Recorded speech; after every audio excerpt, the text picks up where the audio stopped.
Policia e Shkodrës ka referuar disa raste në prokurori duke nisur procedime penale për vepra të ndryshme nga posedimi lëndëve narkotike, shkelje të qarkullimit rrugor, ndërtime pa leje e deri tek zjarrvënia dhe kalimi pa ligjshëm i kufirit. Specialistët e seksionit për hetimin e narkotikëve proceduan dy të rinj, 19 dhe 20 vjeç, banues në Bardhaj, pasi gjatë kontrollit në automjetin e tyre u gjet një sasi e dyshuar kokaine që u sekuestruar si provë materiale. Sektori i qarkullimit rrugor procedoi penalisht dy shtetas të tjerë, një 18 vjeçar që u kap duke drejtuar automjetin pa leje dhe një 21 vjeçar që drejtonte një motomjet pa leje, pa targ dhe pa dokumentacion. Ndërkohë në 24 orët e fundit në spitalin e Shkodrës u paraqit për ndihmë mjekësore një 60 vjeçar i cili ka deklaruar se është rrëzuar nga biçikleta pranë banjes së tij, ai u dërguar për mjekim më specializuar në spitalin e traumës në Tiranë. Specialistët për hetimin e krimeve proceduan në gjendje të lirë dy shtetas pasi u konstatuan duke kryer punime ndërtimi pa leje në zonën e mbrojtur të Shirokës, njëri përtej kalim të lejes dhe tjetri pa leje nga organet kompetente. Ndërkohë në Puk një 73 vjeçar u procedua pasi ndezi zjarr për djegjen e mbeturinave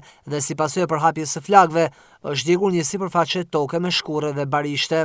Ndërkohë një 27 vjeçar nga Tirana u procedua në gjendje të lirë për kalim të paligjshëm të kufirit. Për të gjitha këto raste, dosjet hetimore i kaluan prokurorisë së Shkodrës për veprimet mëtejshme.